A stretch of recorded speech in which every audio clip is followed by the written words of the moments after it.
Hello, everybody. Welcome back to Girl Live Free. Welcome back to week 2 of our series, Testimony of Gratitude. I thank you so much for joining us once again.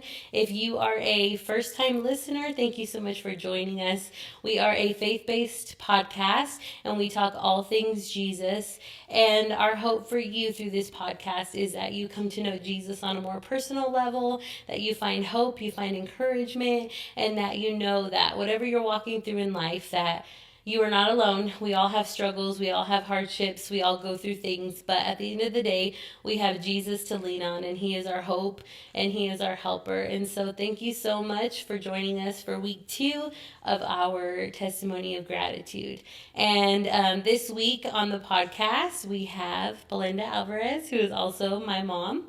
And so, it's a great honor to have her on the podcast. She is a great example of what faithfulness looks like and going through life, going through everything that she's experienced. She has been steadfast, she's been faithful in her walk with God, and she is such an example for so many people to follow. So thank you so much for coming on.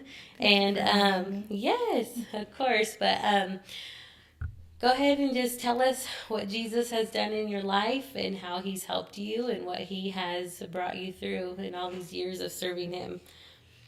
Yes, first of all, thank you for having me. It's an honor to be here. Let's see, so I was raised in a stable home, I would say, loving parents, mom and dad. Weren't perfect, but they were perfect for me. They were good parents. I grew up kind of being, as I thought, a good girl. Like, not really, I wasn't into drugs, I wasn't into alcohol, anything like that. I just kind of felt like I wanted to be hidden and not, didn't want to cause any problems or anything. So, yeah, and then, I don't know. Like I said, I wasn't into drugs or alcohol or anything, but I did feel like really lonely all the time. Like I felt a loneliness. I don't really know how to describe it, but yeah, so fast forward a few years, I met my husband, whose name is Lee. I met him, fell in love with him. He was everything totally the opposite of what I wanted, but everything that for some reason I loved. Yeah. He, yeah, he, I went into the relationship thinking that I could change him, but I was totally wrong. It turned out to be the opposite, where he changed me. We got involved into a lot of things that I'm not proud of. There was a lot of I'm not sure. There was a lot. We just were not good people. I turned into somebody I totally did not want to be, somebody I didn't no longer recognized. Um, we got together. We weren't married at the time, and then children came along right after. We have 5 children, but we were just living a life. It was a very abusive relationship, all kinds of abuses, substance abuse, physical abuse, mental abuse. I found myself one time just thinking, how did I even get here? Like, I wanted to get away from that so many times and just didn't have the strength or just didn't know how to. I had little ones as well, and I just wanted a better life for them, but I didn't know what that meant. I felt really hopeless. Yeah. I felt like there was really nothing better for me. Like, for some reason, like, I deserve this, possibly because of all the things that I had done. I thought maybe this is just my payback. This is what I get for being who I was. So yeah, I remember packing my bags, just getting ready to any moment, any opportunity I had to get away from him or get away from that lifestyle. And I just didn't seem to be able to do that. I couldn't do that. So fast forward maybe a few months, my parents ended up giving their lives to Jesus. I knew about God. I knew there was a God, but I didn't know about the plan of salvation. I didn't know about a personal relationship with Him. I didn't know that. And so they explained all that to me, and I, for some reason, was thinking that that's what I needed. So we ended up going to church. I went to church. I gave my life to Jesus, not really knowing what that meant, but just knowing that I needed a change. Yeah. That my family needed a change. I just needed a complete change. That's all I knew. And I didn't know what that meant, but I knew if it was going to help me, then I was willing to try it. Yeah. So I ended up giving my life to Jesus. So did my husband at that time. Um, I don't I don't really know how to describe it, but instantly I felt like I knew my life was changed. Mm-hmm. I could see the difference in my husband. I could see Mm-hmm. feel the difference in myself. Yeah. It was a long road before. Good. So little by little, I could feel a change in my life and see the change in my husband's life. I could see where all the hatred was leaving him. Like he wasn't as angry and hateful as he used to be. Mm-hmm. He stopped drinking. He stopped using all the drugs. The abuse totally stopped, like just Mm-hmm. completely. It was like a night and day difference in him. And little by little, I could see God working in my life, and I could feel it. He was changing our relationship. Mm-hmm. Where once I didn't love him anymore, Mm-hmm. God was rebuilding that trust and that love in our relationship, and I could see that. Mm-hmm. And so we continued serving God and continue to see the difference in our lives. Mm-hmm. And we were saved. I've been saved now for almost 30 years. But through those 30 years, there's just been so much that has happened, a lot of good things and a lot of bad things. Yeah. But through all those years, God has remained so faithful. At Mm-hmm. the time when we were saved from all the drug abuse and just my husband had diabetes, he was really sick. And at that Mm-hmm. time when we got saved, um, I felt like there was already his sickness was so bad that I didn't Mm-hmm. think he had much longer to live. Yeah. And so little by little, God started giving him strength and Mm-hmm. helping him. And he didn't completely get healed at that time, but God gave him the strength to continue on. Yeah. And God helped us and just encouraged us, and we continue to serve God um, in our church. A few years later, he got sick, really Mm-hmm. sick, ended up passing away. And I think through the years, God has shown himself so real to me, but at that point, I Mm-hmm. feel like I experienced a new side of God. Mm-hmm. Like there's so many facets to him, so many sides to him, but at Mm-hmm. that I didn't know the God who's a comforter. He was a Mm-hmm. comforter to me. Yeah.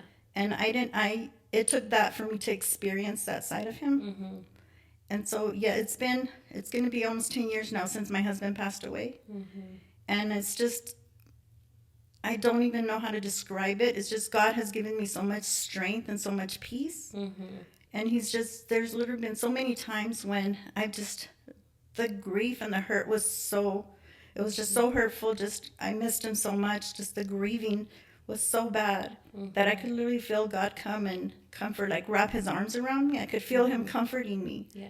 And that's just something that I've never experienced before. Yeah. And so it was different after he passed away. That was another season in my life where I had to learn who I was on my own Yeah.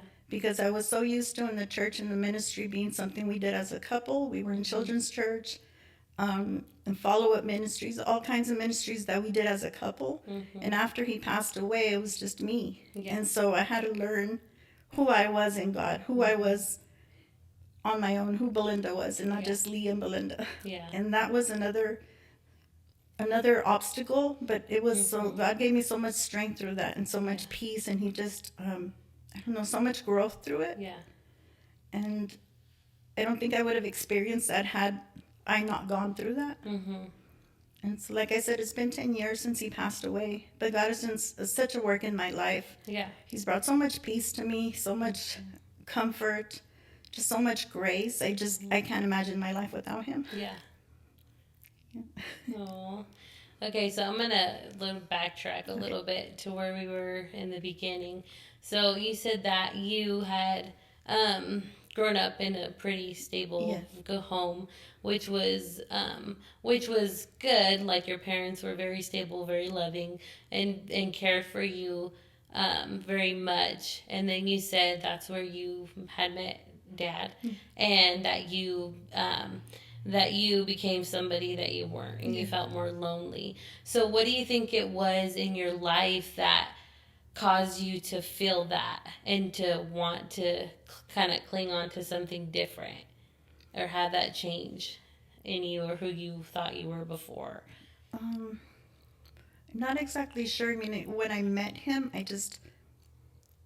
he was probably considered like you would label someone a bad boy, and I Yeah. think that's what attracted me or drew, because I was the total opposite, Yeah. and it just seemed really interesting to me. Mm-hmm. But I didn't realize what that actually Yeah. meant Yes. until we started living that life. Mm-hmm. And then after that, it was just like I started doing things that I never thought I would do. Mm-hmm. Um, we would transport drugs, we would do all kinds of things. We got arrested a few times, just a lot of things that I'm really ashamed of, Yeah. but God really helped me through that. Like I don't feel that shame, but I was ashamed of what the things Yeah. that I did. Mm-hmm. And I don't know, I think just at the beginning, just the newness and the excitement drew me to that. And then after a while, it wore off pretty fast. Yeah. And it just, like I said, I became someone I never thought I would be. I was putting myself in situations I never thought I would put myself into. Yeah. And looking back now, I can see the hand of God on my life, because there were so many times that I know could have killed us. Yeah. We put ourselves in so many situations where I shouldn't even be standing here right now. Yeah. And I know it was God's hand still leading us through it all. Yeah. Like somehow just He had His hand upon us and helped us. I could see that now. Yeah. I didn't know that at the time, Mm-hmm. but I see that now. Yeah. And yeah. Yeah. Okay. And so for Dad, when you guys had met, what was, like you said, he was more of like a bad boy, but what do you think? Like, he had a very crazy, hard life that Yeah. he had lived and he was living when you guys first met. But what do you think it was that led him to that? Like, what was his type of upbringing? Did he ever talk about what it was like when he was growing up, or kind of what caused him also to be in the place he was? Yeah, he did share some things with me. He had a lot of bitter and anger and hatred in his heart just because of the way he grew up, I guess. Or Yeah. he was labeled a lot when he was younger, so Yeah. he just kind of thought he had to live up to that. And so he carried a lot of hatred, like I said, around. Yeah. He just felt, like I said, that he had to live up to that. Yeah. And so, yeah, I felt like he had a lot of hatred and bitterness, and just in the way he grew up. He grew up in a large family. There was a lot of favoritism in the family. He was not the favorite. Yeah. And so he was labeled a lot, and he felt like he had to live up to that. Because of the way he was treated, that was what caused part of all the anger issues that he had, all that hatred, all that he thought everyone was against him. He picked fights with everyone and anyone. Yeah, it was just his upbringing. He did share some things with me. There was some stuff I feel like he didn't share, like he just couldn't. Mm-hmm. But yeah, like I said, I don't know, it was some form of acting out. Yeah. And I didn't see that part of him until afterwards, after being in the relationship for maybe a few months. That's when I started to see that. There was a lot of jealousy, a lot of anger, a lot of controlling. And it was terrible. The controlling just turned me into somebody, like I sheltered myself. I even had to be away from family because he just wouldn't allow me to be around family. It was just terrible. Like, it was just like I was stuck to myself. I even tried committing suicide at one time, which I thankfully did not succeed. Yeah. But I just felt like I said there was no hope at all. Yeah. No hope for me, no hope for my children. And I would never advise anyone to stay in an abusive relationship. Like I said, I was trying to get away from that. I was trying to leave, but just because of my safety and the safety of my kids, I didn't know how to do it. I had to plan it out, so I knew I didn't want to run back to my parents because I had 3 small children at the time. I didn't want to burden them, although I feel like they wouldn't think that was a burden. I just felt like I didn't want to do that to them. But at the same time, I knew I had to do something. Yeah. So, yeah, at the beginning, like I said, it felt like it was something new and exciting until we really started living that life. Yeah. I no longer wanted it. I didn't want to be in that situation anymore. Like I said, I didn't even want to be who I was. Yeah. Yeah, and it changed me. I lived like that for years until I finally we would separate. I'd go home to my parents, and we'd get back together with promises of it's going to be so much better, and I'm sorry, I won't do this over again. I'm going to be a better person. And a few months later, going back to being the exact same way. Mm-hmm. Yeah. Yeah. Okay. And so so what brought you to the place? Because at this point, when your mom and dad they got saved, and they told you about Jesus and Yeah. were explaining salvation and all that stuff. So where were you in life and where were they in life? So were you guys still living in the same place? Were you in different places, your parents and you, or how did that all come about? We were in different places, Okay. and my parents ended up, like I said, giving their lives to Jesus and experiencing this totally new Yeah. life or a new relationship with God. Mm-hmm. And they knew the life that we were living. Yeah. They knew how it was for me, but they just didn't want to make things worse. So they just didn't want to interfere a whole lot. They tried to do what they could Mm-hmm. for me. So they traveled all the way. We were living in Redding, California. Mm-hmm. They traveled all the way to where we were at just to witness to us, to let us know about Jesus, to tell us that there was a different life for us, that we didn't have to live the way we were living. Mm-hmm. And at first, we didn't really want to hear it. Yeah. We were just like, I don't know, okay, we're just listening to what they were saying. But then later on that night, all I could do was think about what they were saying. Like those words were just in my mind over and over again.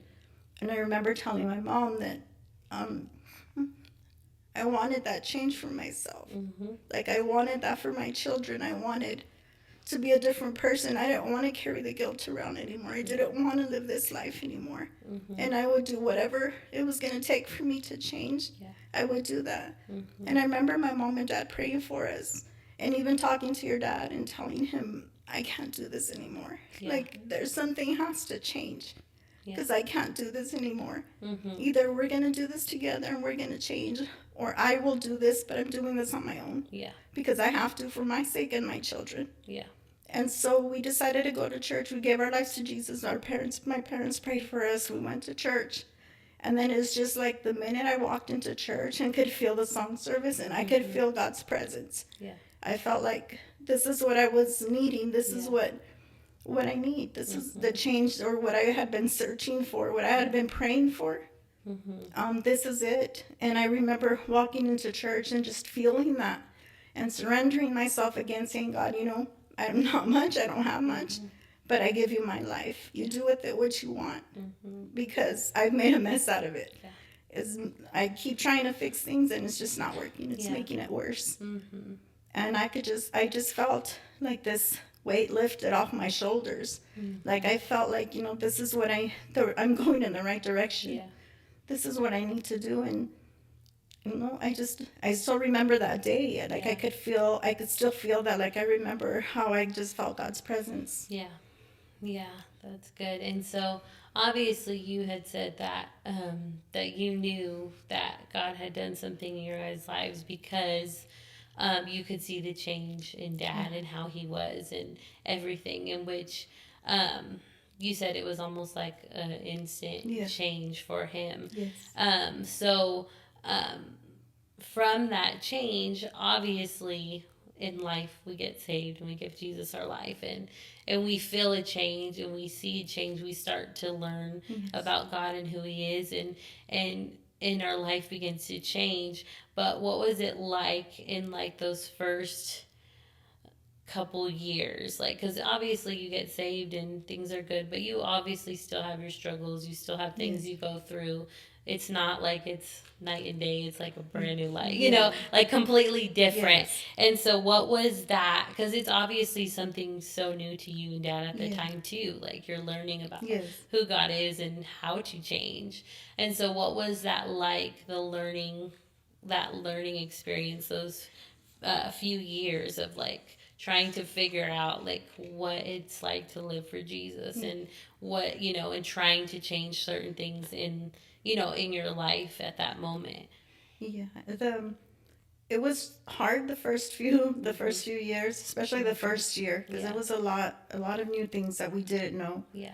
We started reading our Bible and started going to church more often, just studying the Bible together, which is something that was just totally crazy for us. But we started reading the Bible together. Little by little, we could see God removing stuff out of our hearts, out of our lives. We were not as angry as we used to be.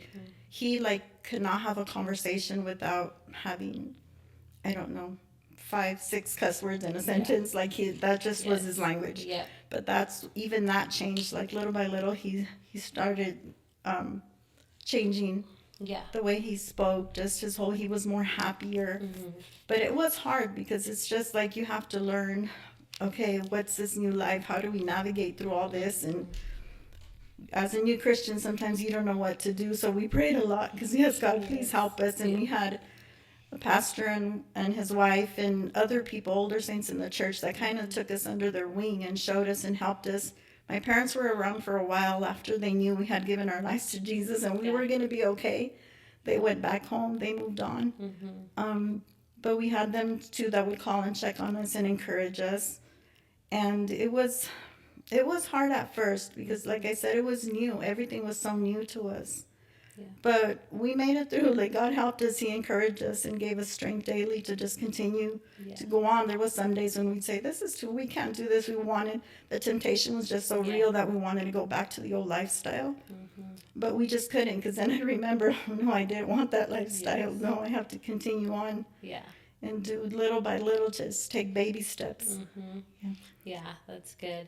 And so now knowing about now that after Dad passed, during his life and in his salvation, once you guys obviously learning, your new Christians learning all of that, then there was a point, when did Dad start to really, because we know growing up he was children's church, pastor, and he did all that type of stuff. So how did he get to that point of wanting to take that ministry and be involved in that? Because that's something he loved to do, and he loved, he got to the point where I remember him as he would tell everyone and anybody he could about Jesus and his witnessing and all of that. Like, that was just who he was. That was all the time. Like, that was part of who he was. And so what do you think got him to that point, or what was it like?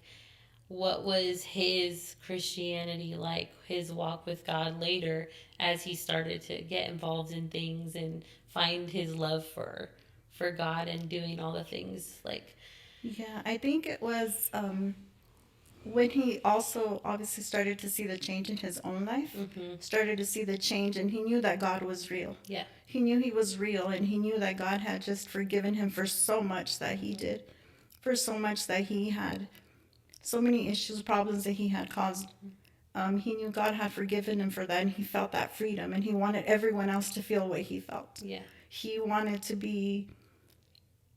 people to feel loved, because he felt he wasn't loved. And especially he loved doing children's church, because as a child he felt like he wasn't ever taken seriously, and he didn't feel that love.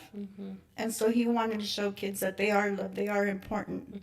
And so he loved doing children's church. He just loved being silly and just loved doing all that. But he loved sharing Jesus, the Jesus who saved him. Yeah. And changed his life and restored him. That's who he wanted everyone else to know and to experience the same thing that he experienced. So he would be involved in everything that he could be. Yeah. He just wanted everyone to know that you don't have to live the life like I lived. And when we first got saved, he didn't even know how to read. Like, I remember the year 3 older siblings wanting him to read books, and he couldn't even read. He didn't know how to read. Yeah. He learned how to read by reading his Bible. Little by little, we would sit there, we would read. I would read to him. Yeah. He would try reading, and little by little, he picked it up, and he was reading the Bible all on his own. Yeah. And so he knew that it was God that helped him do that. Yeah. So he wanted everyone else to experience that the same feeling that he felt, the same change, the same freedom that he did. Yeah. So he made it a point to always share. And I would too, like, I would want to share. I would share when I could, but sometimes it'd be like, we couldn't even go to the store without him. We couldn't go anywhere without him wanting to share Jesus and talk to them about his love and his plan of salvation. Yes. Oh, that's awesome. Yeah, because that's something I remember of him. He was always, that was his biggest thing. He always loved to do that. And especially the children's, being a part of that was his biggest thing that he absolutely loved doing. And it was so amazing to see just the impact, how much they loved him. Yeah. All the kids loved him so much, and the amount of love he showed for them Yes. and for everybody was awesome. Yeah. But yeah, so when you said that, Dad, when in his life did he? How old was he when he had started getting diabetes and started becoming sick? Did he always have like diabetes and stuff like that, or when did it really start to show or affect him? He was 20 years old when he found out he had diabetes. I was pregnant with my first child, with Chase, with your oldest sibling. When he found out he had diabetes, he had to be on insulin right away. So he was on insulin all his life. Yeah. He did okay at first, but he still continued to use drugs, still continued to drink heavily. So it took a toll on his body. When we did give our lives to Jesus, he was already sick. Like, he had lost a lot of weight. Yeah. He was 260 pounds when I met him. He was huge. He was just stocky, like all muscle. He lost a lot of weight right away. Like, you could just see it slowly, his strength leaving his body. But it started to take a toll. He got better. Like I said, he got a little bit of strength back. But little by little, the diabetes started taking control of his body, kind of. He started losing some of his eyesight, just different things. And the one thing I admired so much about him was that he continued to love God, serve God, and continue to praise God through everything. Even when he was sick, he always had a smile on his face, always continued on. Yeah, he did okay for some years. It was kind of stable. Then before he passed, he started getting a little bit more sicker. He got infections on his foot. Then the other foot, he had to have his legs amputated. He had a few fingers amputated because of just infection that he developed. He had kidney disease, was on dialysis. He was on a kidney transplant, but then had to be removed because he just had so many things going on. He never really was able to get a transplant. So little by little, he had to obviously stop doing children's church, which hurt him most than anything else. Was because he just couldn't anymore. He did it up until he no longer could. And so little by little, it started to take a toll on his body. Then towards the end, it was just really hard for him. He was on dialysis 4 times a week. Like I said, he had the leg amputations, and then he started having heart issues. So it was just one thing after another after that. And so, it was hard for him. Yes, no. And so, very hard, for him. And I know for him, because Dad always was so, like, he wanted to be the one to take care of everybody and provide for everybody and make sure everybody was okay. And so I know for him that was hard on him, not being able to do as much as that he wanted to do or he could do, but also in that process of him getting sicker and more things happening, and so I know, obviously, like you said, you knew, like, he didn't have much time and that he was he was going to pass. He was just getting sicker and he wasn't getting any better. What was that like for you? Like, what was going through your mind? What were you thinking, like, in those moments? Like, what was where was your head space at? Like, what were you thinking? I think in the beginning, I was in denial. Like, I would tell myself, oh no, he's going to get better. He's going to get better. God's going to come in and heal him. Like, he'll be okay.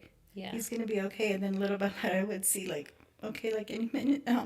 Like, it was just getting harder and I just, for a minute, like, I blocked it out and was just, like, trying to encourage him and kind of putting my feelings aside. Like, I didn't want to really feel anything, I think, at that point. I just wanted him to be okay and try to encourage him.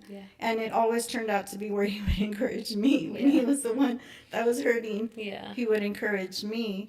Until I finally realized, like, you got to prepare yourself for this. You're going to have to prepare your heart.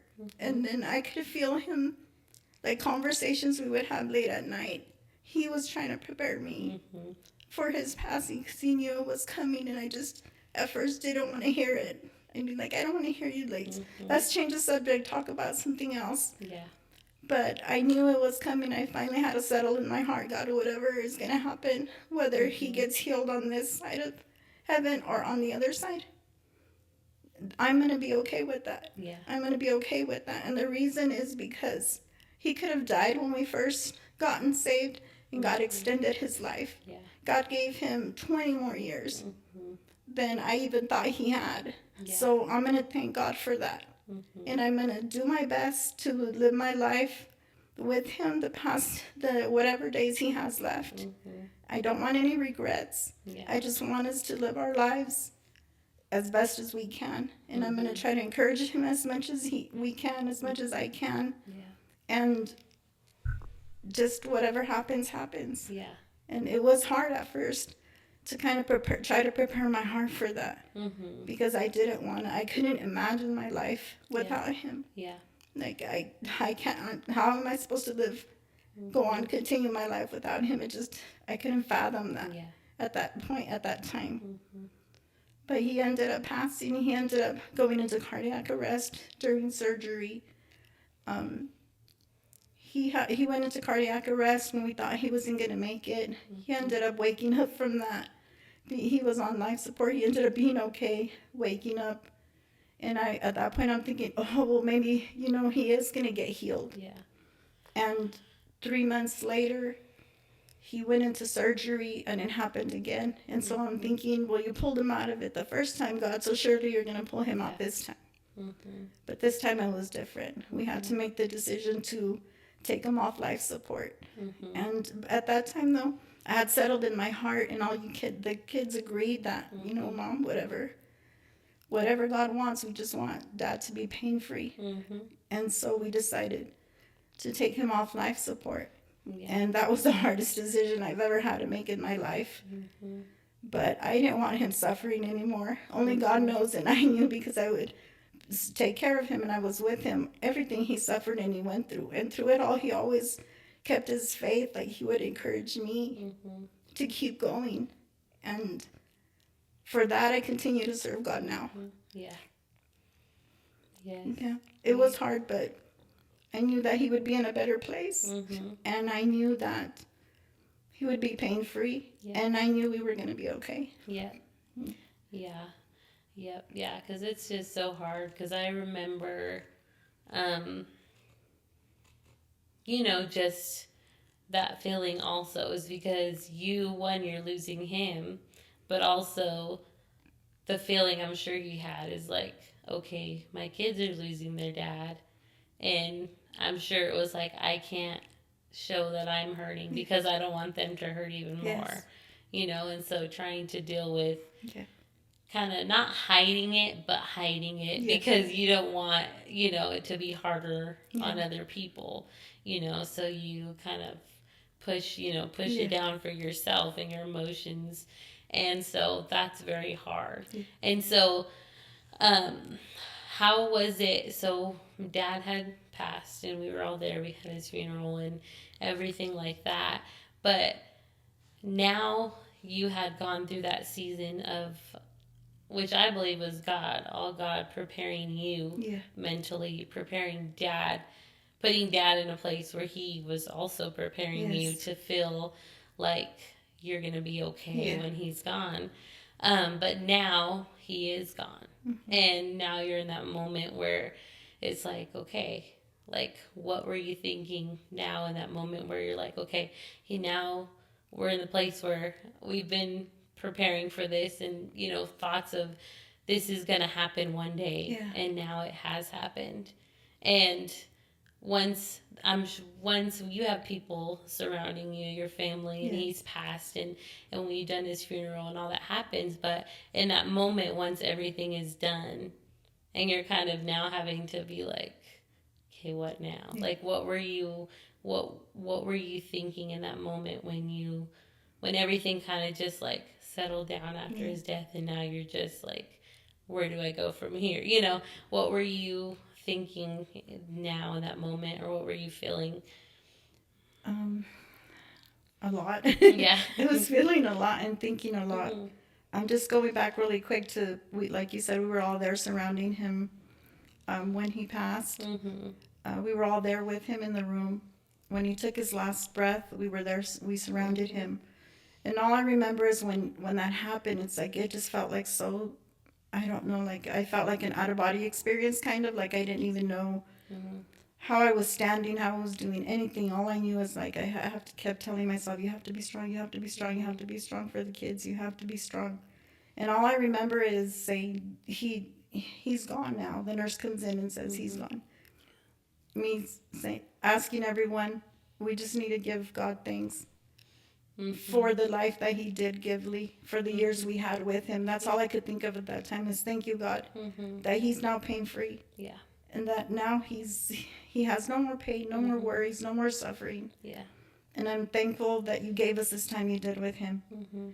And I felt like everything's gonna be okay. You're gonna be fine. It'll be okay. And so, like you said, I did feel like I had to be strong. It felt Mhm. like I really couldn't cry at that moment. I couldn't feel anything Mhm. because I felt like all eyes were on me, and I felt Mhm. like I had to be there for you guys. Mhm. And so I couldn't. I had to remain strong. And then everyone was there surrounding me. Everyone was there for the days after his funeral. And then everyone just had to go back to their own home. Mhm. The kids that lived in Texas had to go back to Texas. My family all had to go back home. And so I'm at home, and I still had two girls at home at the time. But I remember thinking, I don't know, am I going to be okay? Mhm. Like once it's died down and it's all quiet, everyone's gone home, and then I have to stay back to. I think the hardest thing was going back to my room, to my home Mhm. by myself. Mhm. That was the hardest thing for me at first because I was so used to all our late night Mhm. conversations. I was so used to, at the end of the day, your spouse is there Mhm. and you unwind, you recap your day, you go through Yeah. things and your struggles, you pray together and everything. And at first, that's what I missed the most Mhm. was all that. Yeah. And I just felt like I don't know if I can do this. Like, I really don't know. And I don't know if I want to. Yeah. But I had to. I had no other choice. It's like I've come this far. I'm not Mhm. turning back. Yeah. I'm going to keep going if it's not only for me, for my children and my future grandchildren. I will Mhm. continue. But it wasn't easy. It Yeah. was not easy at all. Some days were good, some days were not. Like everything seemed to remind me of him. Mhm. And I don't know, I just felt like I just couldn't continue on. Like it just Mhm. hurt too much. Like I can't do this. But I could also feel like, but you have to. Like he Mhm. would want you to continue on. He wouldn't want Mhm. you to feel this way. Yeah. He would want you to keep going. Mhm. And so I did. Yeah. I did. I did what I had to do Yes. to So get through it. yeah. Yeah, and I'm sure that was very very hard trying to find Yes. a new way of living, on your own and figuring out everything else because also um now it's so different because you're like, okay, now it's on me to take care, like on you to take care of you. Yeah, And so it's a whole different, it different is. perspective. And so, now, what do you think was like the moment that you feel like you had a breakthrough in feeling like no, like obviously you always feel the loss, you always Yeah. feel the hurt, you're always gonna have moments where it feels heavy and that you're still gonna have those. Doesn't matter how long they've Oh, been gone, you're always yes. gonna feel it. And what do you think was like your breakthrough moment where you're like you actually felt like okay, like God has given you that peace and that and just that strength that you know what I can move forward and I can live and do things on my own instead of living because I know the last few years like life was like constantly just taking care of dad, so you're in the zone of just Yes. taking care of him and him and him and him and him, and now he's no longer there. Yeah. And so it's that awkward feeling of like now what do I do? Like I don't have to take him to take care of. Yeah. Now I have to figure out taking care of myself, which is also another challenge in itself. But where do you feel like you felt like a peace come over you that you're like, okay, I can do this. Like I'm gonna be okay, Yeah. and like that you can move forward and be happy. I think it was honestly, like a good year. Mhm. I had some ups and downs through that first year, mostly downs, obviously. Mm-hmm. I knew God was with me and He was helping me, Mm-hmm. but I think it was like a year Yeah. had gone by. Mm-hmm. And so I knew that I could either continue my life living all sad and depressed over Mm-hmm. the grief, or I could continue to do something with my life that He would have been proud of as well. Mm-hmm. And I had to show my kids as well that, you know what, no matter what hits you in life, you have to continue on. Yeah. You have to do your best to continue on. Mm-hmm. And that's what I did. But it was about a year, I would say, where I was used to raising, I stayed home to raise kids.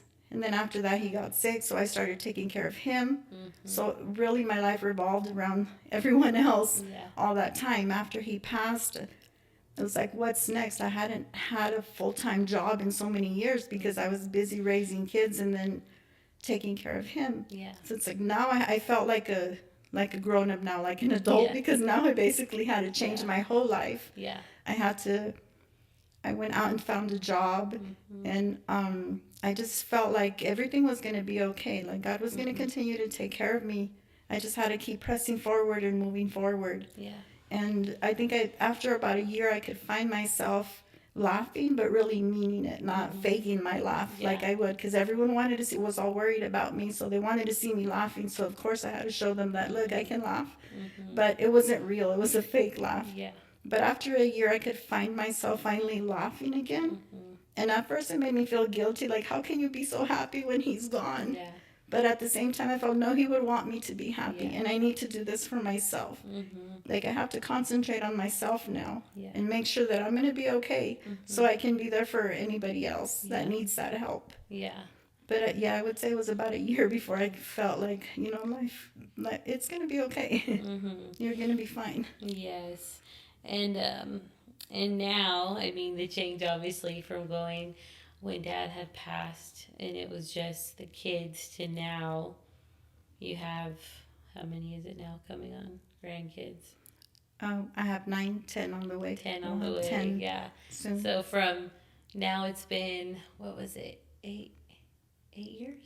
Since he Dad passed. It'll be 10 years 10, this coming okay. year. 10 years after dad since he's passed. So obviously you went from him passing and having no grandchildren and now having almost 10 grandchildren, Yes. which is That was something he always wanted was Mhm. grandkids. mhm, And before he passed, he knew that you were expecting your oldest, Stella, Mhm. so he knew he was going to be a grandpa soon. yeah, But he didn't get a chance to see his granddaughter. He didn't get Yeah. a chance to see any of his grandkids. So now, yeah, within those years, now we're going on almost 10 grandchildren. yes, 10 will be here soon. A lot has changed in life. Mhm. Life is good. yes, It's good. There's a lot of times when I miss them, especially when we're all together, because I feel like obviously there's a void, there's something Yeah. missing. But life is good. It is. Mhm. Yes. What would you say, or what advice would you give to somebody who is going through what you experienced, going through loss of somebody? What advice would you give them um, to be able to go through? Obviously, they're going to still feel the hurt. They're going to still Yes. feel the pain. Like that stuff is real, and it doesn't go away, easily. But what is some advice that you would give them in this moment or in that season of loss or grieving? What advice would you give them? I would say to allow yourself to feel all that, Mm-hmm. because at first I felt like people will perceive me as not being strong if I showed weakness or if I Yeah. showed that I wasn't strong. Mm-hmm. I allowed myself to not feel things or to kind of hide things or just not push them out. Yeah. But I would say that if I could go back, I would allow myself to feel it all. Yeah. I would allow myself to feel that and just do whatever I needed to do at the moment and then just Mhm. continue on, that it's going to be okay. Yeah. And I would say to grieve at your own pace. Like Mhm. there's no timeline of to say, oh, okay, it's been long enough, like get over it and continue with your life. No, you'll never get over it. Yeah. Yeah, it doesn't matter what anyone says. You'll never get over it. You'll always grieve. The breakdowns might be longer. There's more distance in between, but they still happen. There's some times when I wake up and it just, my heart feels heavy. Just everything feels heavy, and I could sense it. But you know what? I just continue to do something to honor him and show that it's going to be okay. Yeah. But I would just suggest that go ahead and allow yourself to grieve, allow yourself to feel all that. Yeah. But just please don't live in it, because it'll just make things worse. Yeah. Make things Yeah. heavier. Oh well. Oh, it's really through everything that one you and Dad went through from the time before you were gave your life to God, and now has been a long. It was a long journey, and Yes. I'm sure a long thing of learning Yes. and new things. I will just ask. We'll finish off with just asking these questions that we went through. So, let me see. So we pretty much answered that one. Okay. Was there ever a point in life that you wanted to leave Christ or leave your relationship with God? And what kept you in that moment from doing that? There was a time, and I think it was maybe 3 years after your dad's passing, where I just really, I couldn't really, I don't know how to answer this. I just didn't know what I wanted for my life. Yeah. Like, again, I started to think of how in the past I knew what direction we were heading as a family or as a couple.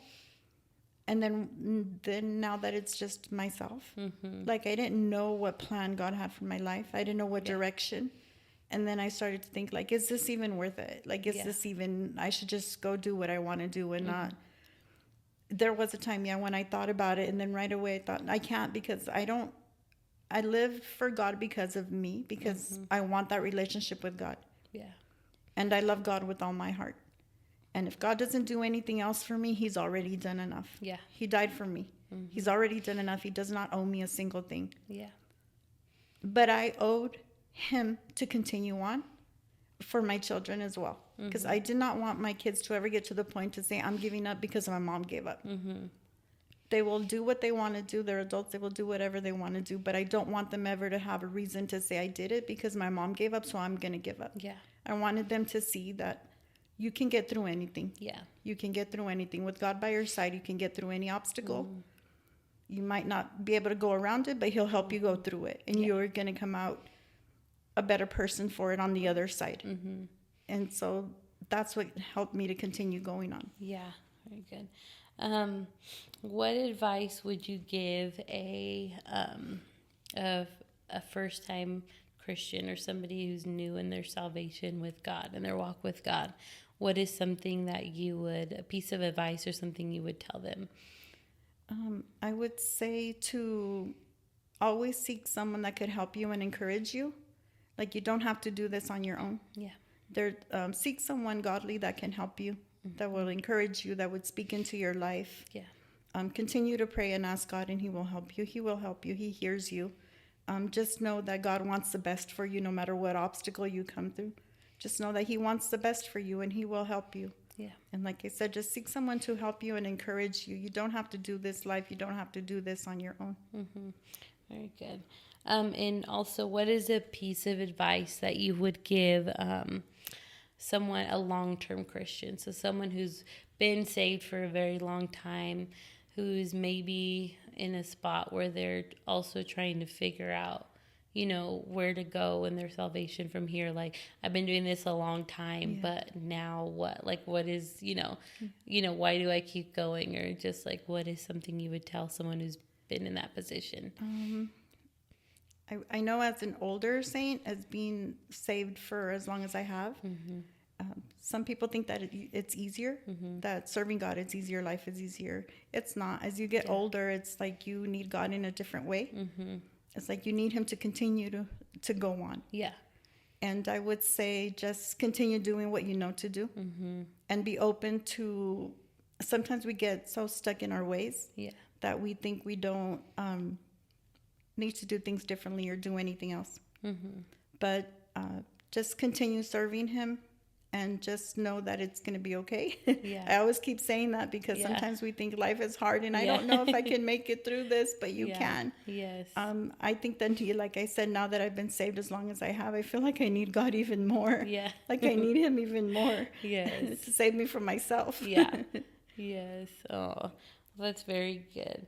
And so the last question is one that our podcast is mainly and based on is loving God and loving people, because that is the greatest commandment that God gives us, is to love and to love people regardless of where they're at in life, regardless of what they've gone through, or anything, that God calls us to love them and to love them regardless. And so what is a way that that anybody can live a life of love and show that love to other people?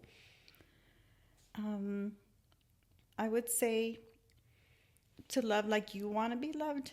Treat people like you want to be treated. The same way God forgave us and loves us, that's the same thing we should extend to other people. Yeah. Never look down on them, because we could be in that same situation at any given moment. And some of us have been in that situation. Yeah. Just how someone gave us grace and showed us love, we need to extend that to everyone around us. Yeah. And just love them how you would want to be loved. Because I was at a point in my life, at one point, where I felt unlovable. Like I couldn't even love myself. I couldn't even stand myself. And God sent people to show me what real love was. Yeah. God showed me what real love was. And so we should do the same to others. Yeah. We should show them, extend that grace and extend that love to others, as we would want the same for ourselves. Yeah. Very good. Well, thank you so much for coming on. You're welcome. I appreciate you coming on and telling your testimony and everything that God has helped you with, and I'm sure it's going to help a lot of people and touch a lot of people. So I hope so. yeah, so thank you so much. You're welcome. Thank you for having me. Yes, of course. Thank you so much, everybody, for joining us once again for our week 2 of our series, Testimony of Gratitude. We thank you so much for joining in with us and listening. And I hope that this testimony will help you in your walk with God, and that will bring you hope and encouragement, and just knowing that through whatever we go through, that God is with us.